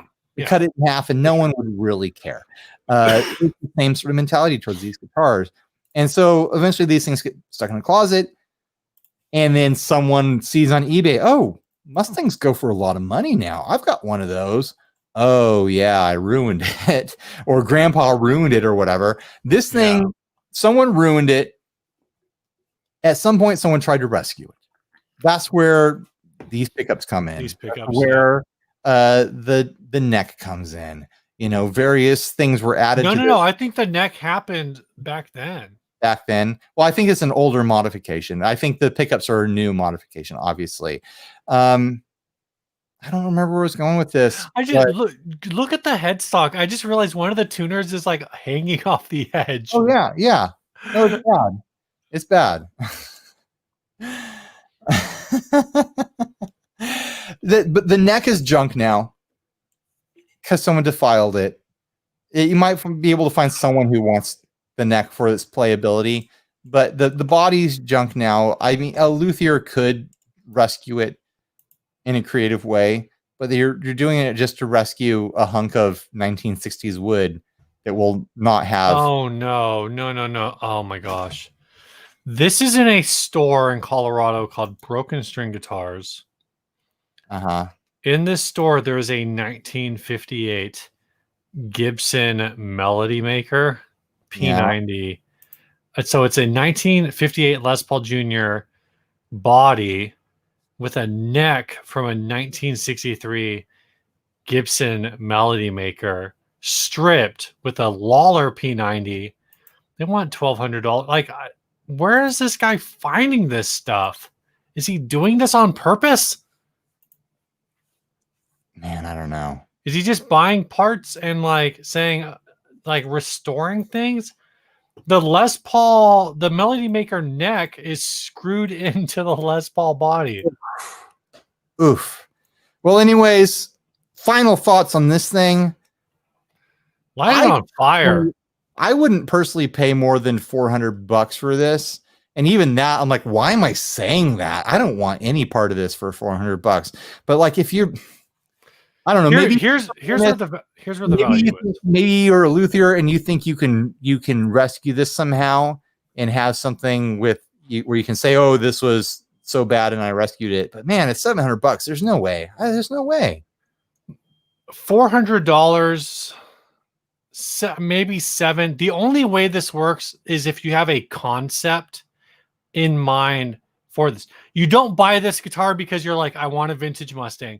You don't buy this guitar because you want to like these parts. Well, no, I would say these parts are like cool, except again, 25.5-inch scale neck paired with a 24-inch body with at least no apparent modification. You can't just move a Mustang bridge. All of the friggin' spring routes are underneath. No, if I bought this, I would be swapping a Mustang neck onto it of some year. And even that feels like too much work. It feels too much work to rescue this because by the time I'm done spending money on that, I should have just bought a Mustang that's not ruined. This is, I can't even think of that because my thought was like, okay, here's what you want. If you want a guitar that will never intonate, but you've got some like weird ass concept, like you're making like psychedelic mountain music. So you're covering. This is a perfect guitar for a weirdo. If you're a weirdo, sure, make them an offer, but please don't pay $700. Trade your moonshine for this and be a mountain weirdo with a guitar that can't play in tune past the second fret. This is like, okay, here's what you are. It's a strong case for a fretless. It's 20. Oh, yeah, there you go. It's 2020. It's 2020. You are hipster AF. You are so hipster. Beard, tats, whatever, the whole 9 yards. But you're like me. You're raised on late 80s, early 90s country music. You're in a hipster version of an Alabama cover band. So Wilco meets John Denver. This is the guitar for you. All right. All right. Tell us about the song, Steve, and we'll hang out in the chat with the YouTubers. This week's song was sent by Arturo Rojas. He says, hello, Ryan. Oh, I guess I'm not cool enough. That's whatever. Big fan here. Loving your reviews for a while now and really dig your airline acts. Your spring tank comparison helped me decide which spring tank to use when recording our band's first EP. I kept the stock Accutronics tank on my Fender Reverb unit clone. The tank really speaks bright and vintage to my ears. I'm the guitarist, by the way. Talking about our EP, would you give it a listen? He actually submitted 2 songs, so I'm actually going to keep this in rotation if we don't get any more. Sure. And possibly feature one of them or both on the podcast. Almost forgot we're in Edmonton, Alberta, Canada, so he's definitely wearing a Canadian tuxedo. So you'll find Beach Bum's lyrics quite humorous. A bit on each tune. Beach Bum is a surf tune with a twist. Arc is an indie track with a different twist. The gear is pretty much the same. So on the Boss Fender American Professional Jazz Bass through a Boss CP1X compressor through a Tech 21 VT bass selects. Finally into a Mark bass, Little Mark III, and its matching 410. The guitar effects is a Boss CP1X comp, Supro Boost and or JHS Morning Glory, a Boss digital delay from an MS3, Fender standalone Fender Reverb unit clone, Weber Minimass with a Vox AC15 HW modded with a Weber Blue Dog and Mercury Magnetics transformers. The guitars used was a Fender American Professional Strat for this song we're going to play this week, and a Gibson ES390 for the accent on more saturated lead lines on both songs. Hope you enjoy our music and let me know if we made the cut or if we didn't. That'd be cool too. This is, again, Arturo Rojas from the band Corrupted Fundamentals. Hope you guys enjoy the song. The song is called Beach Bum. Looking forward to hearing it. Tune into the podcast feed if any of you YouTubers want to hear it, because it's not going to be here. All right. Hey, everyone. Join onto the stream by clicking the link if you want. Sassy Cat has done that. Hey, Sassy, how are you doing? Hey, Ryan. Hey, Steve. How's it going tonight? Hey, Sassy. Good, So, good. did you happen to get a chance to check that link out that I posted in the chat? Which I don't think so. Casino Guitars evidently has stumbled across the great conspiracy that is YouTube reviews on products, and that it's all payola. Oh my gosh. Casino Guitars? Is it Yep. is it a link to like their Facebook or something like that? Yeah, hang on a second. I will repost it. Hold on a second. Let me do this. I mean, it's there's no controversy there. If you want people to, spend days producing video content about your product, they're gonna you want it to benefit them somehow. Todd is joining. Oh, whoa, it's that easy? It's that easy. Just that easy. Oh, hey, Todd. It's that easy, really? Yeah. It's so easy. Wow. And look at you with a microphone and headphones. You're all ready to go. All right, there's not a bed in this room. I just record in here. The drawers are full of mics and cables.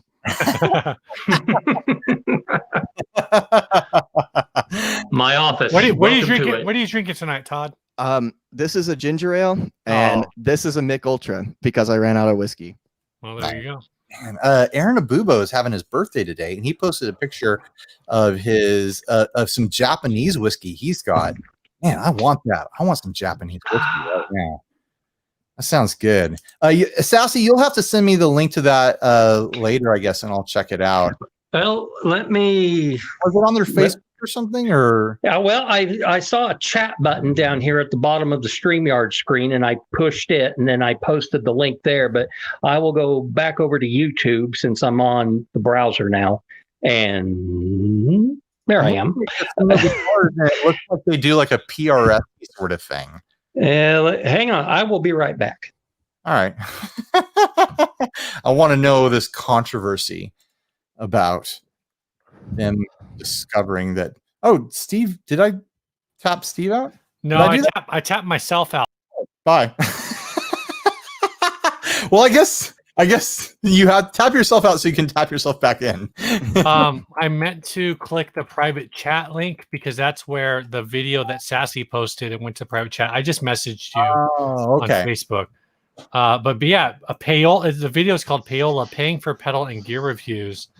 I mean, I don't know what they're going to say. But, I'll watch it later. The first comment on here is pro tip: sub to a handful of channels that demo gear. When you see the same pedal in the thumbnails on the same day, it's paid for review. No, and for right off the bat, that's not true. When you see the same pedal in thumbnails on the same day, it's paid for demo. Like my point on this, there's a line that can be drawn between demos and reviews, and I think most people in this community blur that line. We're going to 6 people. Surfy Sonic is here. I definitely I call my videos demos, but if I want to interject review into it, exposition of my own opinions of I really like this, that's a review, then I'll do it. But I am not charging for reviews when I charge, a pedal manufacturer, guitar manufacturer. I'm charging for the demo portion. The review comes if I feel like it, I will produce a straight demo that has no exposition at all. It's just me showing off the features of the product. So that's kind of my take on that. That's what people want to see anyway. Yeah, exactly. Yeah. When I first started out, I asked the inner circle, the Patreon group, what do you guys want me to do in demo videos? What's the thing you want? And overwhelmingly, the thing that people said is just strum a chord and let it ring. Yeah. I think that's what people want more often than not. All right, what were you going to say, Steve? I would, it's not a coincidence that this video came out yesterday. Sure. And because people in the comments are also saying like, oh, clearly, this is I'm not going to watch any of the Juliana reviews. And it's like, okay, like I get it. Like, okay. People are saying that, oh, it's that Walrus is annoying people. Sure. I get that. On the other hand, they want to do something now. It's like saying that McDonald's is annoying you by selling hamburgers. You don't have to buy it. Yeah. Don't watch the video. if those channels hadn't made a Walrus video for that day, maybe they would have published another video. They probably wouldn't have published anything that day. So act like nothing happened. I kind of want to log in and be like, oh, it sounds like you guys are trying to say that you're the honest ones, but isn't saying that you're the honest ones just going to sell more guitars out of your store? Like, nobody can win. Right. Everybody loses. If you're trying to hold up some sort of standard of, oh, you shouldn't be trying to make money, then what is this business even? Like, what is this? Yeah. This is a product-centered media that we're doing right here, right now. We're talking about whether it's a guitar buying, selling, trading, modding, fixing, breaking, reading, playing podcast. And burning. I don't know. It's the ignorance of this stuff. Just like way before I ever started filming demos, in the infancy of all this stuff, I knew if people were getting paid. They had to be getting paid. I literally, okay, this is the caption. This is the description. Who should you trust for your reviews on gear? Well, obviously 60 Cycle Hum, duh. Shops, magazines, YouTube influencers, they're a shop. Maybe the most honest people are the shops actually trying to sell you something. Word on the street is manufacturers are paying big bucks for good reviews by some of the biggest YouTube influencers. I feel like I'm making a Stevie G face. FTC and YouTube are making changes to hopefully illuminate who's getting paid. Yeah, here, let's just put it this way. Everybody's getting paid. If you're not getting paid, it's because you either aren't not billing. It's either because your audience isn't big enough to get paid, or you're not billing. And it's literally you're not billing. Right. If you're making a video for someone and you're not at least keeping the product, then that means you're valuing your time as having negative value. Matt Waltz is joining the stream. Dude, it's Matt Waltz. Matt Waltz. Hey. Matt Waltz. How are you doing, man? Doing really good. But then again, you're super rich, Steve. So you're just swimming in. You got your Uncle Scrooge money bin in the basement, and you go for a swim in it every morning. And my opinion is that the top paid demo channels, and I know what some of them are getting paid because we talk. The top paid demo channels in this business are still being underpaid compared to your average local wedding videographer by miles. Like for hour to hour work, they're being drastically underpaid for normal run of the mill commercial video like that. Like but they say that you're making $10,000 for every video. Did that video say we're getting paid 10 grand? In the comments, someone says something along the lines of, "Oh yeah, some of them are getting up to $10,000 for a review or a demo," and I'm like, "What?" You're talking about something like a video that targeted you specifically, or? No, it's videos. It's a YouTube generated. It's in that YouTube video from Casino Guitars. Either they mentioned it in the video or it's somewhere buried down in the comments. I gave up after about 50 readings because it was all suddenly the same. Oh, you're right. I'm never listening to so and so again. Or and I bet you they don't have their own channel. Yeah. Here's the thing. I'm extremely transparent with all that stuff. Like I would go on the show here and I talk about it. All my rates are on our publicly available website, 60cyclehumcast.com. I have 2 marketing rates for demos right now. I have an unboxing demo that I charge $200 for. That's like my budget entry for small builders that just want to have stuff covered, and an unboxing does it. It covers my time. It still takes a day to make that, so I'm paying myself $200 for a day's worth of work. And then I have a $500 tier, which is the single focused. I spend a day learning the pedal. I spend up to 2 days shooting it. $500 for 3 days of work is not A great. bargain. It's not great money. And yeah, I get the pedal on top of it, but if I want to turn that into money, then I have to do, and a couple hours of work to sell it or whatever it takes. And I've got to store it. I don't consider the pedal to be the perk. I consider the income to be the perk, So it's like anyone out there who thinks any of us are being paid 10 grand, man, I wish I'll take it as a compliment that they think we're worth that. I'm looking through, and supposedly someone says somewhere the operator, Casino Guitars, in one of the comments, basically, the claim is that Pete Thorne gets $10,000 a pedal. I've met Pete Thorne. He doesn't look like he gets $10,000. I would be shocked if he was getting 10 grand a pedal. Like, he dresses like maybe he gets $3 grand a pedal. Ryan, one sec. Point of order. He does have really nice hair. His hair does say 10 grand a pedal. I will say. There was 200 a day unboxing. What are your other fees? I just want to get a general idea. For one day when I get out of the weeds, it sounds like somebody's going to start a business. Huh? Stage to great. $200 unboxing, $500 for a demo, $400 for a month of podcast sponsorship is what I think their current rates are right now. Yeah, I literally just looked it up. Yeah, $500 for a demo. 200. It's okay if he repeats it. I'm very slow. You left off $500 for a season of road case. Oh yeah, the road case thing. Yeah, I priced that to be similar to, the same as the demo thing. Yeah, all my rates are public. I talk publicly about the fact that I charge, and also every single YouTuber, if they're not using this feature, they can. There's different legalities across the world. A lot of Europe requires you to say when you're being paid. I don't think America requires it, or if we require it, no one's ever followed through on it, and there's no precedent for any sort of legal follow-up on that.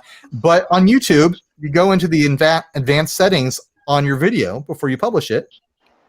You click a little tab that says, "Oh, you received you received payment or product to produce this video." You click that, and then there's another thing you click that says notify your audience with a message. You click that, and literally it's just a little pop-up in the bottom left-hand side of the screen that says sponsored content or something like that, to let people know.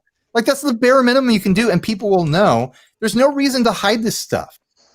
The fans, the audience, whoever's watching randomly, they should be happy that these channels can make a living, because it means, like, yeah, I got paid $500 by Walrus to do a demo.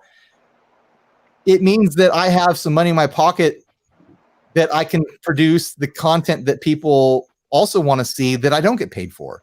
If I can make a living doing a couple paid things a month, then it means I'm funded to do the other content that isn't paid, Right. Yeah. You're talking to a bunch of people that all wish they were making money playing music. So right.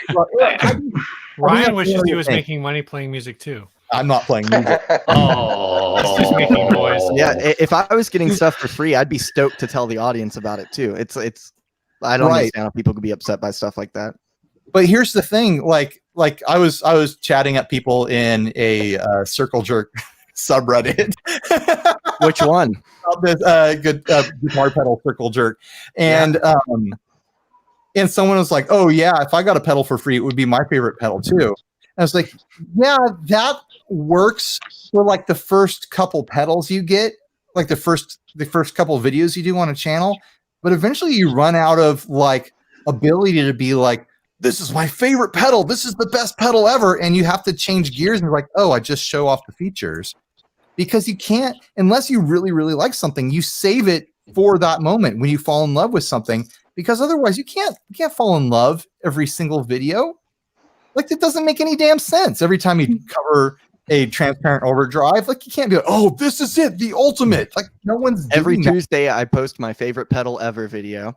that. Right. Yeah.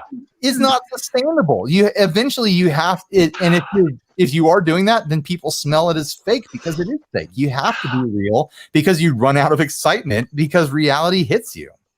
Okay, and two of the and both are in the UK, so I don't understand why, but they called out Peach guitars and they called out Andertons, and was like, wait a minute, what? Are you trying to insinuate that that they're getting $10,000 a month or a guitar or whatever when they do have like a little unboxing video or they have a little review video with Chappers and the Captain or whatever his name is? And so here's a problem with both of those. Taylor Anderton sells the products that they're covering. That's why they make videos, to sell that product. They're not paid extra to do that. They pay themselves by selling that product through their store. Peach Guitars is the same thing. Peach Guitars is also a retailer. But that's the whole thing. Like, sometimes people will comment on my video or another video like, oh, Anderton said this about this product that goes against what you said. They're a retailer. Yeah. They're trying to sell you this thing. I get things through various means, but I'm generally trying to communicate the truth about whatever I'm holding in my hand, for my audience. This kind of stuff always reminds me. I went to a gun rally, like a gun selling show when I was really young with my dad. And there was a guy sitting out front who was like, you got to go straight back to the left. There's a guy selling ammo, and then Obama's going to outlaw this. And we were like, wait, who told you that? The ammo salesman? and he's like, yeah, actually, go right down there. Oh my gosh. Go ahead, Steve. There's an assumption, and I know we've talked about this on the podcast before. There's an assumption that YouTubers are all just, regardless of their size, regardless of the size of their channel, are just like making a killing. And the reality is at the best of ad rates, if you can get, and I'm talking like Christmas rush ad rates, if you get like 1 million views, you maybe made like $1,000, $1,500 in ad revenue for that moment, for that one video. So in the case of, speaking for a little bit for Ryan, you look at how many videos have been published on this channel. The only reason any ad revenue adds up for this channel at, what do we just hit, 60,000 subs? Yeah. The only reason ad revenue adds up is because there's like 1,500 videos. Or how many videos are there? Like 1,100, 1,200? No, it's over 12. I think it's probably close to 13 now. So this is a prolific channel in terms of the number of videos out there. So it's almost like it's winning the war through attrition. No, I've worked myself into this via brute force. Like, this is not a channel that took off because it's good. It's a channel that exists because like forced it into existence. Well, a lot of good YouTuber guitar demo guys like yourself, Shane from In the Blues. I mean, you put in the years, you put in the time, you build up your audience. And in terms of YouTube in general, as Henning has said on Guitar Geek's interview about how to make money or making money with music, the guitar demo guys are on fairly low rung as opposed to like gaming guys. I also do a little gaming stuff. And those guys, or just their lifestyle people or cooking or whatever, so you got to love what you do to do it. Absolutely. I'm working to get to my 40th subscriber. I have 39, man. I'm going places. I say I need about 10 more years. I'm good. anytime You love it. more subscribers, anytime you get subscribers that are outside your friends and your family, you've done something. Exactly. My mom likes my stuff. You need to go for that Hellman's. Somebody mentioned money. mayo in the chat. I was like, don't make me get the mayo. Where is the mayo? Yeah. I mean, get it. I'm don't. back on the wagon. Oh, I'm on the way. Mayo. I fell off the mayo wagon. Ryan, I'll say I that got in a trade. Oh no. So here's a question. Chris says, how much do the Patreons account? They add up. I'll throw that they add up. But for us, we pull in about $600 a month from yeah. Patreon. Half goes into our pockets. Steve and I pay ourselves a little bit of a salary off of that for our time recording the podcast, and the other half goes into a fund to pay for production of the show. Mm-hmm. Gear, travel, whatever we need, food, stuff like that. I mean, even if say you just looking at it from a single person, if you pocketed everything that is just purely based on views, so ad revenue, Patreon, affiliate, affiliate's a thing. Well, affiliate is people actually buying something, so affiliate doesn't even count. I'd say affiliate doesn't count. Just the two semi-passive. I guess Patreon's not passive, but whatever. I can just do a full break. I'd have no problem saying what I make. It's informative to people who are watching who are curious about, the business of this. Hey, Grant. Hey, Karen. Hey, Grant. Karen. So it's I'll let you go. Actually, no. I want to know. We got 9 minutes, and then we got to get out of here. Yeah. The ad revenue from YouTube. Commonly I'm hitting around $1,200 a month. Affiliate stuff all the affiliate stuff together, probably pretty similar, probably around $1,000 to $1,200. So let's just round up and call it $2,500 across those two things. And then the other passive thing, assuming I took all the Patreon, then we could call it $3,000 a month. Yeah, I'm pulling in. So in the state of California, that gets you a studio apartment. Yeah. On average, throughout the year, I probably get 2 paid demos a month. So throw another $1,000 on top of that. $4,000 a month is not a lot in Southern California. I'm doing this full time, but it's because I'm padding that out with other passive income and other income from other jobs that I do outside of this. On Saturday, I'm going to go shoot, some guy doing a vlogging speech about real estate to make money. I've gone and shot, sewer systems, Navy base to make money and stuff like that. I do graphic design. I do all sorts of stuff on the side. I cannot pay my bills, even though most of my work, the vast majority of my full-time work is 60 cycle hum, and it'll put me in $4,000 a month, which is a lot to a lot of people. I don't want to minimize that. That's a good income for a lot of people, but it's not enough to float my family. It's also it's also not designed as one that's also before taxes. Yeah. 2, that's not designed as like an e-bag. It's just to understand that guys, even guys like, well, you think about like Henning before this whole YouTube thing was like doing session work. Yeah. A lot of YouTubers that are better at music than Ryan, which is all of them. These guys are session musicians. Harsh. Yeah. A guy like Jay Leonard J, I don't know anything about his finances, but I'm guessing he probably does a lot better on the session music side if he's doing session work than he does with YouTube. I don't know. Like, he's also a touring musician. Yeah. Everybody who's doing, I won't say everybody, but until you get into the millions of subscribers, these are all working musicians or working something else who happen to be musicians, I mean, I think the guys on the level of like Stevie T and JV504, and even like Music Is Win. I think they're making decent money doing what they're doing.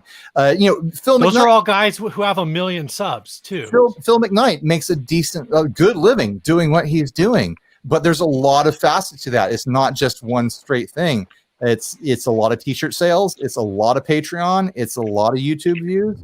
I'd love to be at that place at some point, but I don't know if I ever will be. So, I have to keep figuring out my own finances until then. I'm 5 years into this, so I can't expect it to all of a sudden change one day and have humongous numbers or something like that makes my life, relaxed and easy or something like that. I was just gonna say, starting in middle school, I started working with YouTubers doing like graphic design and video editing. Like I'm not 13. I'll edit your thing, and I just totally got sidetracked. Oh, I was just gonna say, doing work like that, I'd never cross somebody that was a music YouTuber. Like people that are into guitar don't always frequent YouTube. So like you're in a market you can never cap out in. So it's I don't know. It's just a lot to think about. Yeah, it's a niche. Like the biggest channels doing demos are just tiny little peons compared to the actual big YouTube channels. Like there's no one out there who's getting filthy rich doing pedal demos. Not a good chunk of guitarists stay here. And Phil brings a lot to the table as a former guitar shop owner. And repair and setups and stuff. He's a smart business guy. Anytime, I love McKnight. I love talking to that guy, hanging out with him. Anytime he says anything business oriented, as far as this business goes, I listen. I listen really hard because he's done a lot of stuff and he's figured out how to make money doing this. So I really value his opinion on it. And if you're pedal show guys fans, the one guy is a former editor of a guitar magazine, so he brings a lot to the table of knowledge. And then Dan is a former touring musician and has his own guitar tech company with his pedal board stuff. So they all bring something really cool. Yeah. Well, Matt, did you just join so we can have matching cans? That's the only reason I joined. I noticed that. Well, we've got 3 minutes left, guys. Who wants to speak their piece in 3 minutes? Real quick. Go ahead. I just wanted to say thank you, and we just wanted to pop in for a second. We're actually in the middle of filming something. I took a break I've been so stressed out filming this shit, so I took a break to watch you guys, and I logged in just in time to see that sponsored ad. So that was really cool. Thank you. I think we that's love you cool. guys. Yep. We also looking forward to next We have Tuesday. it really, really quiet, so it's not feeding back, and so we can barely hear a damn thing. So, so we're gonna get out of here. All right. Like, what the hell are you talking about? But love you guys. Have a wonderful night. Everyone else, hello and goodbye. Take care. Bye. Well, I know one thing that I really like about this channel is, number one, I've started to go back to the very first one, 60 Cycle Hum. I get a T-shirt out of it. But I've started to go back in the beginning and started to work forward. And there's a lot of videos out there. But the thing is, one, you're local. So that really helps there. You want to support local personnel that's going, doing that type of stuff. Where are you, if you don't mind? And San Diego. And so, Ryan and I have met a couple times, and nice guy. Well, I'll give you that much. But, it's the thing is you can see the type of videos that, like you said, you're giving an honest opinion about a lot of things. Even though it's a demo, you still throw your opinion out there. And I tell you, you already saved me hundreds of dollars by, hey, this is not for me, or hey, this is something that I might look into getting. But I appreciate it, and I think the smaller channels for that aspect is more real to me. And I think most demo channels' goal is to just represent the product as it is and let people make their own decision. I can't tell someone like people ask me all the time, like, oh, should I get this? I'm like, I don't know what the rest of your rig is like. I don't know how you play. Like, you have to figure that out. Yeah. Sassy, I know you had something to say, so wrap us up. Okay, going to wrap it up real quick. I'm sorry Grant left because the final thing I was going to say was that I find it insulting to people like Grant that people come along and they say like, oh, they're, throwing money at reviewers and everything else. And it's like, from what I could gather of Grant, he's not like, rolling in Rockefeller money, just sitting there throwing $10,000 at everybody to review a pedal or whatever. That's just the logic disconnect with some of these YouTubers and thinking, to me, it just comes off as envy and jealousy. Or, like, I'm not getting money, so, I'm going to shit on everybody. Pardon my French. Yeah. Like I said, I had never ran into a music YouTuber that was able to do it full time at all until I started seeking them out. Yeah. All right, don't be so hard on yourself. You're a good musician, man. Everybody, we got to Hey, Grounded.